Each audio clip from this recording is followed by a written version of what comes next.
అండి కాకరకాయ ఫ్రై చేస్తున్నాను. దీంట్లోకి నేను ఉల్లిగడ్డ కారం వేసుకుంటాను. కాకరకాయలు బాగా మొత్తం వేసుకోవాలి. ఇవి 1 కేజీ కాకరకాయలు ఉంటాయండి. నేను సన్నగా కట్ చేసుకొని ఉప్పు వేసి కొంచెంసేపు నానబెట్టి పిండేసి వేపుకుంటున్నాను. చూడండి ఏగుతున్నాయి కదా. ఇవి ఇంకా బాగా ఎర్రగా ఏగితే చాలా బాగుంటాయండి ముక్కలు. చూడండి వేగాయి. ఇంకా నేను ఇప్పుడైతే ఒక ప్లేట్లో తీసుకుంటాను.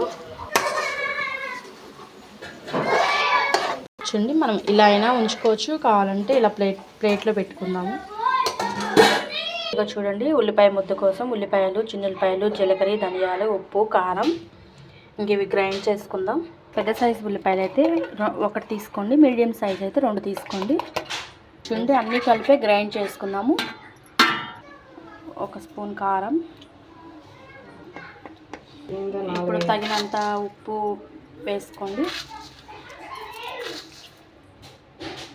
కొంచెం టేస్ట్ కోసం చింతపండు వేసుకుందామండి. ఇది వాటర్ ఏమి వేసుకునే పని లేదండి, ఉల్లిపాయలో ఉన్న నీరుకే సరిపోతుంది. ఇంకా గ్రైండ్ చేసుకుందాం. చూడండి ఇలా మిక్స్ పట్టుకున్నాము. ఇప్పుడు అదే ఆయిల్లో మనం పోపు దినుసులు వేసుకుందాం. ఆయిల్ కొంచెం హీట్ ఎక్కనిద్దామండి. చూడండి ఆయిల్ హీట్ ఎక్కింది. ఇప్పుడు పోపు దినుసులు వేసుకుందాము. మినపప్పు, జీలకర్ర, ఆవాలు వేసుకుంటున్నాను నేను. తర్వాత కరివేపాకు, చిన్న సైజు ఉల్లిపాయ ముక్కలు సన్నగా తరిగి వేసుకున్నామండి. ఇవి కూడా కొంచెం లైట్ కలర్గా గోల్డ్ కలర్ వచ్చేలాగా వేసుకున్నాం. పసుపు కూడా వేసుకున్నాము కలర్ కోసం. ఆనియన్స్ సాఫ్ట్గా రావడం కోసం చిటికెడు ఉప్పు. ఇలా చేసుకుంటే 1 వీక్ 10 డేస్ అలా ఉంటుందంటండి నిల్వ. ఆనియన్స్ అన్నీ వేగాయి కదా. ఇప్పుడు మనం ఉల్లిపాయ ముద్ద వేసుకుందాము.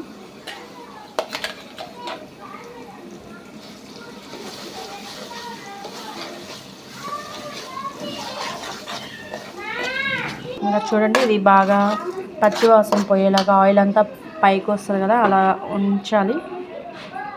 బాగా ఒక 1/2 స్పూను షుగర్ వేసుకున్నామండి టేస్ట్ బ్యాలెన్స్ కోసం. చూడండి ఆయిల్ పైకి వచ్చింది కదా. ఇప్పుడు మనం కాకరకాయ ముక్కలు వేసుకుందాము.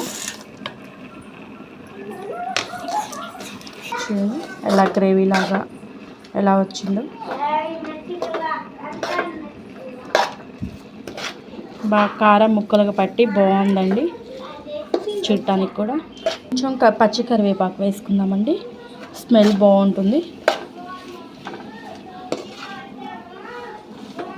చూడండి అయిపోయింది. ఇంకా కరివేపాకు కూడా పచ్చి కరివేపాకు వేగింది, బాగా మంచి స్మెల్ వస్తుంది, చాలా బాగుంటుంది.